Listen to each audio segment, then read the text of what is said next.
देखो, Indian cinema में जब भी हम एपिक थ्रिलर्स की बात करते हैं तो अंधाधुन और दृश्यम इन दोनों फिल्मों का नाम प्रोबेबली सबसे ऊपर आता है। लेकिन महाराजा फिल्म देखने के बाद आपका ये ओपिनियन कंप्लीटली चेंज हो जाने वाला है, क्योंकि ना सिर्फ ये फिल्म अपने ट्विस्ट एंड टर्न से सरप्राइज करती है, लेकिन क्लाइमैक्स में आपको इमोशनली इतना ज्यादा हार्ड हिट करती है कि फिल्म खत्म होने के बाद आप लिटरली एक शॉक वाली स्टेट में चले जाते हो। आप तकरीबन आधा एक घंटे प्रोसेस करने की कोशिश करते हो कि फिल्म के क्लाइमैक्स में आपने एक्चुअली क्या देखा है। This is genuinely a power of magical story telling plus screen play, और महाराजा फिल्म इन दोनों ही डिपार्टमेंट में डिस्टिंक्शन मार्क डिजर्व करती है। सिर्फ फिल्म का बेसिक सिनॉप्सिस यही है कि एक कॉमन मैन जिसका नाम महाराजा होता है वो अपनी बेटी के साथ रहता है, और फिर एक दिन उसकी लाइफ कंप्लीटली चेंज हो जाती है जब उसके घर से लक्ष्मी चोरी हो जाती है। And just in case you think कि लक्ष्मी उसकी वाइफ होती है, तो आपको बता दूं ऐसा बिल्कुल भी नहीं है। लक्ष्मी बेसिकली उसकी डस्टबिन होती है। जिसके बाद फिल्म की कहानी में बहुत सारे कैरेक्टर्स इंट्रोड्यूस होते हैं। लेटर ऑन इन सबकी कहानियों को भी इंटीग्रेट किया जाता है, और साथ ही क्लाइमैक्स आते आते आपको यह भी रिवील कर दिया जाता है कि उस लक्ष्मी का एक्चुअल में सीक्रेट क्या था। जहां मैं सबसे पहले ऑनेस्टली बोलूं तो फिल्म की कहानी अच्छी है,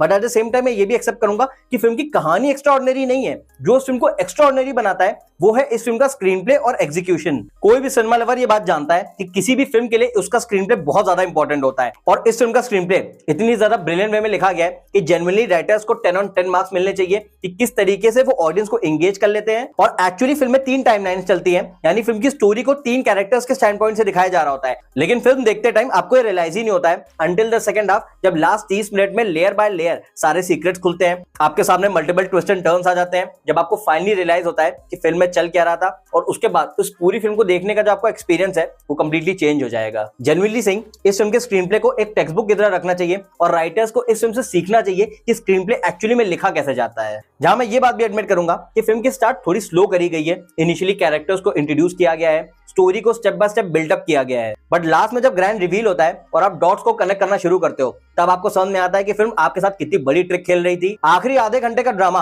आपको इस तरीके से शक कर लेता है, जहां पे मल्टीपल ट्विस्ट एंड टर्न्स आते हैं। और ऑल्दो मैं ये बात एक्सेप्ट करूंगा कि जो फाइनल वाला सस्पेंस था, जो कि लास्ट के 5 से 10 मिनट में आता है, वो मैंने तकरीबन 1 घंटे पहले ही गेस कर लिया था, लेकिन उसके बावजूद भी वो हिट करता है। क्योंकि देखो, सस्पेंस तो अपनी जगह है, लेकिन जिस इमोशनल तरीके से उसको प्रेजेंट किया गया है और उस सस्पेंस से रिलेटेड जो एक्टर है उन्होंने जो परफॉर्मेंस दी है वो डेफिनेटली आपको बिल्कुल स्पीचलेस कर देगी। जहां परफॉर्मेंसेस की बात हो ही रही है, तो विजय सेतुपति और अनुराग कश्यप दोनों की परफॉर्मेंस फिल्म में एब्सोल्युटली फिनोमिनल है। I am sure next year उनको कोई ना कोई अवार्ड जरूर मिलेगा इस फिल्म के लिए। साथ ही अपने इंट्रोडक्शन में मैंने इस फिल्म को दृश्यम या फिर अंधाधुन से ऊपर क्यों कहा, क्योंकि नॉर्मली जितनी भी फिल्में होती है वो सिर्फ और सिर्फ एक थ्रिलर की कैटेगरी में ही आती है, जहां आपके सामने एक पजल रख दी जाती है और 2-2.5 घंटे में आपको उसको सॉल्व करना होता है। लेकिन वही महाराजा फिल्म स्टैंड आउट कहां करती है, क्योंकि ये अपने क्लाइमैक्स आते आते आपके साथ एक इंपॉर्टेंट मैसेज भी छोड़ जाती है, क्योंकि कर्मा का है कि इंसान अपनी लाइफ में जो भी कुछ करता है ये सोचते हुए कि उसका फल उसको कभी नहीं मिलने वाला है, उसको देर सवेर उसका फल मिलता ही है। और जो कहते हैं ना कि ऊपर वाले की लाठी में आवाज नहीं होती, तो एग्जैक्टली वही इस फिल्म में दिखाया गया है कि ऊपर वाले की लाठी में भले ही आवाज ना हो, लेकिन दर्द बहुत ज्यादा होता है। जिसके बाद अगर मैं फिल्म के